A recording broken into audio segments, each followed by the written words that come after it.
کی قید لگا کر جس طرح یہ بتلا دیا ہے کہ وہ نرمی، خیر خواہی اور ہمدردی کے جذبے سے ہونا چاہیے، اور اس میں دلائل واضحہ مخاطب کے مناسب حال بیان کرنا چاہیے، مخاطب کی توہین و تحقیر سے کلی اجتناب کرنا چاہیے۔ اسی طرح اس کے احسن ہونے کے لیے یہ بھی ضروری ہے کہ وہ خود متکلم کے لیے مضر نہ ہو جائے، کہ اس میں اخلاق رذیلہ، حسد، بغض، تکبر، جا پسندی وغیرہ پیدا نہ ہو جائے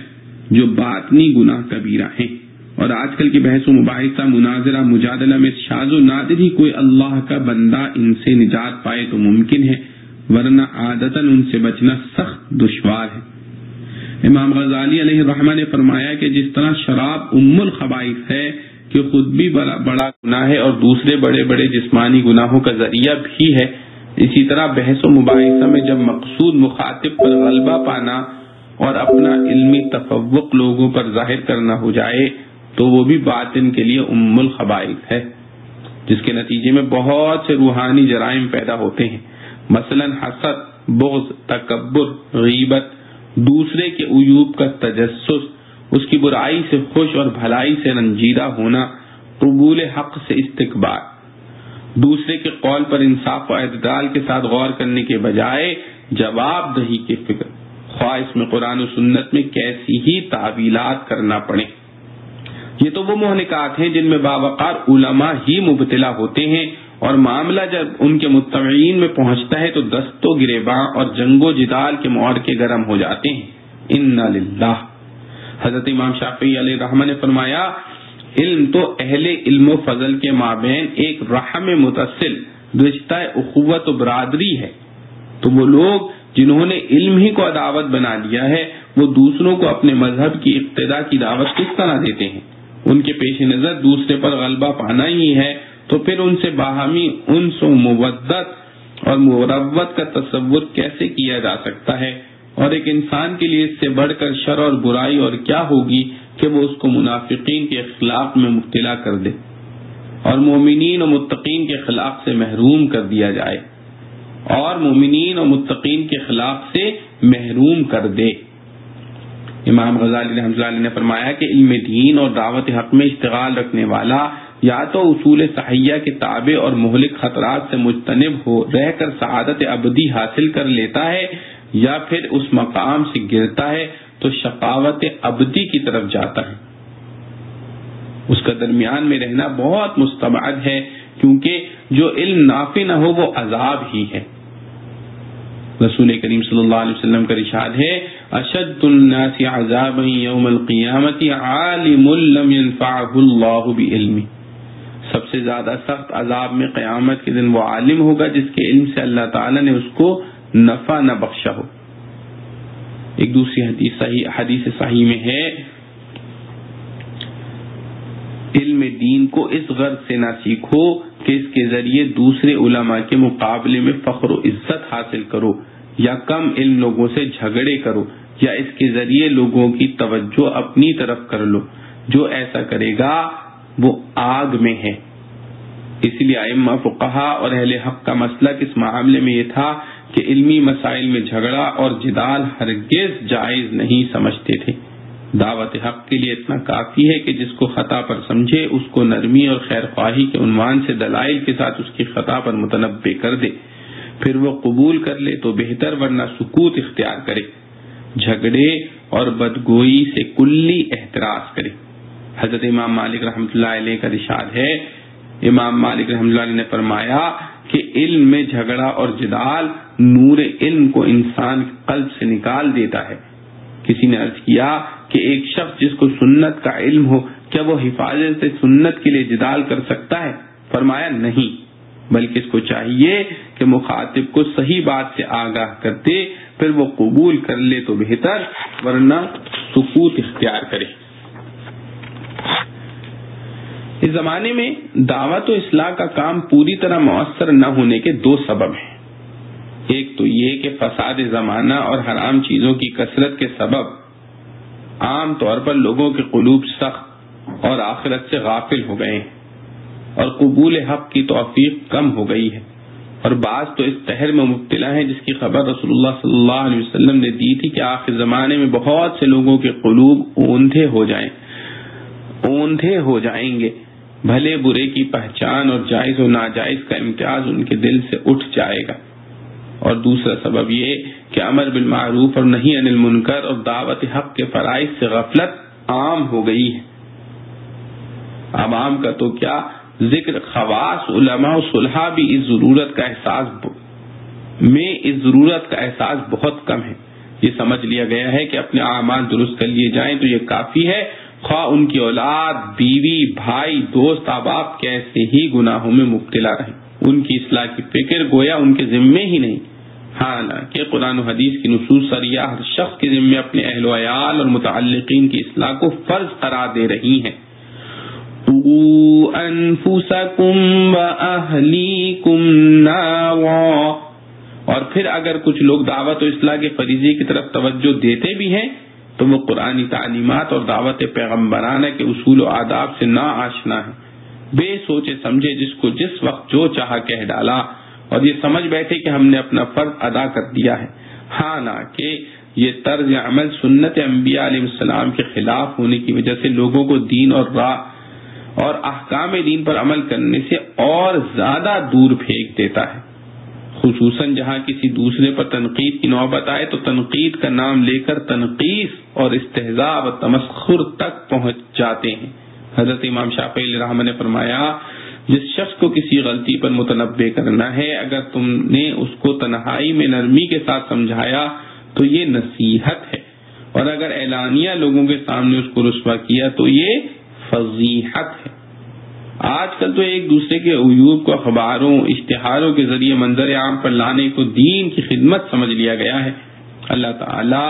ہم سب کو اپنے دین اور اس کی دعوت کی صحیح بصیرت اور آداب کے مطابق اس کی خدمت کی توفیق عطا فرمائے۔ یہاں تک دعوت کے اصول اور آداب کا بیان ہوا۔ اس کے بعد فرمایا، ان ربک هو اعلم بمن ضل عن سبیلہ وهو اعلم بالمهتدین۔ یہ جملہ داعیان دین کی تسلی کے لیے ارشاد فرمایا ہے، کیونکہ مذکور صدر آداب دعوت کو استعمال کرنے کے باوجود جب مخاطب حق بات کو قبول نہ کرے تو طبعی طور پر انسان کو سخت صدمہ پہنچتا ہے، اور بعض اوقات اس کا یہ اثر بھی ہو سکتا ہے کہ دعوت کا فائدہ نہ دیکھ کر آدمی پر مایوسی طاری ہو جائے اور کام ہی چھوڑ بیٹھے۔ اس لیے جملے میں یہ فرمایا کہ آپ کا کام صرف دعوت حق کو اصول صحیحہ کے مطابق ادا کر دینا ہے، آگے اس کو قبول کرنا یا نہ کرنا اس میں نہ آپ کا کوئی دخل ہے نہ آپ کی ذمہ داری، وہ صرف اللہ تعالی ہی کا کام ہے، وہی جانتا ہے کہ کون گمراہ رہے گا اور کون ہدایت پائے گا۔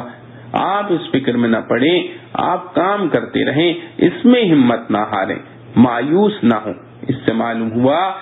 کہ یہ جملہ بھی آداب دعوت ہی کا تکملہ ہے۔ داعی حق کو کوئی ایذا پہنچائے تو بدلہ لینا بھی جائز ہے، مگر صبر بہتر ہے۔ اس کے بعد کی 3 آیتوں میں داعیان حق کے لیے ایک اور اہم ہدایت ہے، وہ یہ کہ بعض اوقات ایسے سخت دل جاہلوں سے سابقہ پڑتا ہے کہ ان کو کتنی ہی نرمی اور خیر خواہی سے بات سمجھائی جائے اور وہ اس پر بھی مشتعل ہو جاتے ہیں، زبان درازی کر کے ایذا پہنچاتے ہیں، اور بعض اوقات اس سے بھی تجاوز کر کے ان کو جسمانی تکلیف پہنچانے بلکہ قتل تک سے بھی گریز نہیں کرتے۔ ایسے حالات میں دعوت حق دینے والوں کو کیا کرنا چاہیے؟ اس کے لیے وَإِنْ عَاقَبْتُمْ،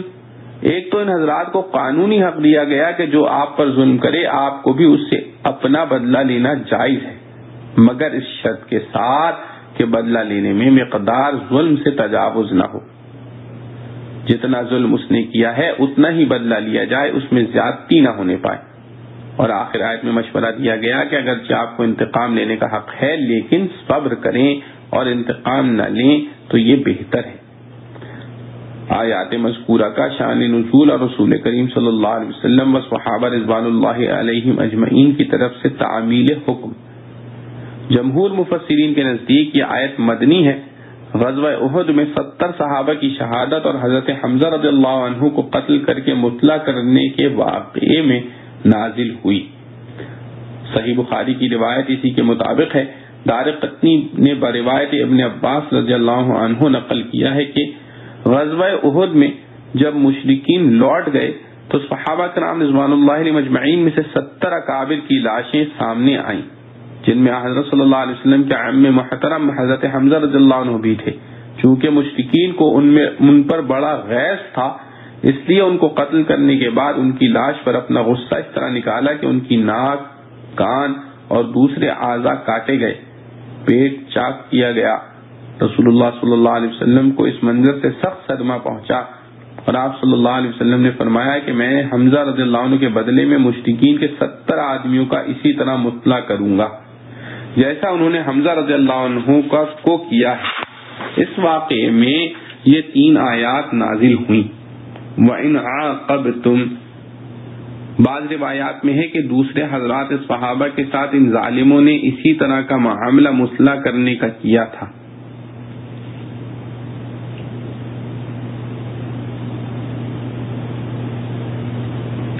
اس میں چونکہ رسول کریم صلی اللہ علیہ وسلم نے فرط غم سے بلا لحاظ تعداد ان صحابہ کے بدلے میں 70 مشرکین کے مطلع کرنے کا عزم فرمایا تھا، جو اللہ کے نزدیک اس اصول عدل و مساوات کے مطابق نہ تھا جس کو آپ صلی اللہ علیہ وسلم کے ذریعے دنیا میں قائم کرنا منظور تھا۔ اس لیے ایک تو اس پر متنبہ فرمایا گیا کہ بدلہ لینے کا حق تو ہے،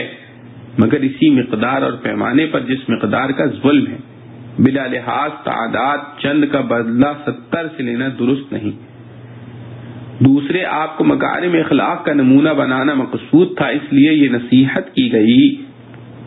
کہ برابر بدلہ لینے کی اگرچہ اجازت ہے مگر وہ بھی چھوڑ دو اور مجرموں پر احسان کرو تو یہ زیادہ بہتر ہے۔ اس پر رسول کریم صلی اللہ علیہ وسلم نے فرمایا کہ اب ہم صبر ہی کریں گے، کسی ایک سے بھی بدلہ نہیں لیں گے، اور اپنی قسم کا کفارہ ادا کر دیا۔ فتح مکہ کے موقع پر جب یہ تمام مشرکین مغلوب ہو کر رسول کریم صلی اللہ علیہ وسلم اور صحابہ کرام رضوان اللہ علیہم اجمعین کے قبضے میں تھے،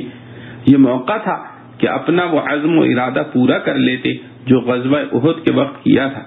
مگر آیات مذکورہ کے نزول کے وقت ہی رسول اللہ صلی اللہ علیہ وسلم اپنے ارادے کو چھوڑ کر صبر کرنے کا فیصلہ کر چکے تھے، اس لیے فتح مکہ کے وقت ان آیات کے مطابق صبر کا عمل اختیار کیا گیا۔ شاید اسی بنا پر بعض روایت میں یہ مذکور ہوا ہے کہ یہ آیتیں فتح مکہ کے وقت نازل ہوئی تھیں، اور یہ بھی کچھ بعید نہیں کہ ان آیات کا نزول مکرر ہوا ہو، اول غزوہ احد میں نازل ہوئی اور پھر فتح مکہ کے وقت دوبارہ نازل ہوئی۔ مسئلہ، اس آیت نے بدلہ لینے میں مساوات کا قانون بتایا ہے، اسی لیے حضرات فقہا نے فرمایا کہ جو شخص کسی کو قتل کر دے اس کے بدلے میں قاتل کو قتل کیا جائے گا، جو زخمی کر دے تو اتنا ہی زخم اس کرنے والے کو لگایا جائے گا، جو کسی کا ہاتھ پاؤں کاٹ ڈالے پھر قتل کر دے تو اتنا ہی زخم اس کرنے والے کو لگایا جائے گا، جو کسی کا ہاتھ پاؤں کاٹ ڈالے پھر قتل کر ڈالے تو ولی مقتول کو حق دیا جائے گا کہ وہ بھی پہلے قاتل کا ہاتھ یا پاؤں کاٹے پھر قتل کر دے۔ البتہ اگر کسی نے پتھر مار کر کسی کو قتل کیا یا تیروں سے زخمی کر کے قتل کیا تو اس میں نوعیت قتل کی صحیح مقدار متعین نہیں کی جا سکتی کہ کتنی ضربوں سے یہ قتل واقع ہوا ہے اور مقتول کو کتنی تکلیف پہنچی ہے۔ اس معاملے میں حقیقی مساوات کا کوئی پیمانہ نہیں ہے، اس لیے اس کو تلوار ہی سے قتل کیا جائے گا۔ مسئلہ، آیت کا نزول اگرچہ جسمانی تکالیف اور جسمانی نقصان پہنچانے کے متعلق ہوا ہے مگر الفاظ عام ہیں جس میں مالی نقصان پہنچانا بھی داخل ہے، اس لیے حضرات فقہا نے فرمایا کہ جو شخص کسی سے اس کا مال غصب کرے تو اس کو بھی حق حاصل ہے کہ اپنے حق کے مطابق اس سے مال چھین لے یا چوری کر لے یا چوری کر کے لے لے، بشرط یہ کہ جو مال لیا ہے وہ اپنے حق کی جنس سے ہو۔ مثلا نقد روپیہ لیا ہے تو اس کے بدلے میں اتنا ہی نقد روپیہ اس سے غصب یا چوری کے ذریعے لے سکتا ہے۔ غلہ کپڑا وغیرہ لیا ہے تو اسی طرح کا غلہ کپڑا لے سکتا ہے، مگر ایک جنس کے بدلے میں دوسری جنس نہیں لے سکتا۔ مثلا روپے کے بدلے میں کپڑا یا کوئی دوسری استعمالی چیز زبردستی نہیں لے سکتا، اور بعض فقہا نے مطلقاً اجازت دی ہے، خواہ جن سے حق سے ہو یا کسی دوسری جن سے۔ اس مسئلے کی کچھ تفسیر قرطبی نے اپنی تفسیر میں لکھی ہے اور تفصیلی بحث کتب فقہ میں مذکور ہے۔ آیت وَإِنْ عَاقَبْتُمْ میں عام قانون مذکور تھا جس میں سب مسلمانوں کے لیے برابر کا بدلہ لینا جائز مگر صبر کرنا افضل و بہتر بتلایا گیا ہے۔ اس کے بعد کی آیت میں نبی کریم صلی اللہ علیہ وسلم کو خصوصی خطاب فرما کر صبر کرنے کی تلقین و ترغیب دی گئی ہے، کیونکہ آپ صلی اللہ علیہ وسلم کی شان عظیم اور منصب بلند کے لیے دوسروں کی نسبت سے وہی زیادہ موزوں و مناسب ہے۔ اس لیے فرمایا وَاصْبِرْ وَمَا صَبْرُكَ إِلَّا بِاللَّهِ، یعنی آپ صلی اللہ علیہ وسلم تو انتقام کا ارادہ ہی نہ کریں، صبر ہی کو اختیار کریں، اور ساتھ ہی یہ بھی بتلا دیا کہ آپ صلی اللہ علیہ وسلم کا صبر اللہ ہی کی مدد سے ہوگا، یعنی صبر کرنا آپ صلی اللہ علیہ وسلم کے لیے آسان کر دیا جائے گا۔ آخری آیت میں پھر ایک عام قاعدہ اللہ تعالی کی نصرت و امداد حاصل ہونے کا یہ بتلا دیا، ان اللہ مع الذین اتقوا والذین هم محسنون، جس کا حاصل یہ ہے کہ اللہ تعالی کی مدد ان لوگوں کے ساتھ ہوتی ہے جو دو صفتوں کے حامل ہوں، ایک تقوی، دوسرے احسان۔ تقوی کا حاصل نیک عمل کرنا اور احسان کا مفہوم اس جگہ خلق خدا تعالی کے ساتھ اچھا سلوک کرنا ہے، یعنی جو لوگ شریعت کے تابع اعمال صالحہ کے پابند ہوں اور دوسروں کے ساتھ احسان کا معاملہ کرتی ہوں، حق تعالی ان کے ساتھ ہے، اور یہ ظاہر ہے کہ جس کو اللہ تعالی کی معیت نصرت حاصل ہو اس کا کوئی کیا بگاڑ سکتا ہے۔ الحمدللہ، حضرت فرماتے ہیں الحمدللہ سورہ نحل کی تفسیر آج 25 شعبان 1389 ہجری شنبہ میں پوری ہوئی۔ وللہ الحمد اولا وآخرا وظاہرا وباطنا۔ اللہ رب العزت سے دعا ہے کہ جو کچھ پڑھا سنا گیا اس پہ ہمیں عمل کرنے کی توفیق نصیب فرمائے۔ وآخر دعوانا الحمد للہ رب العالمین۔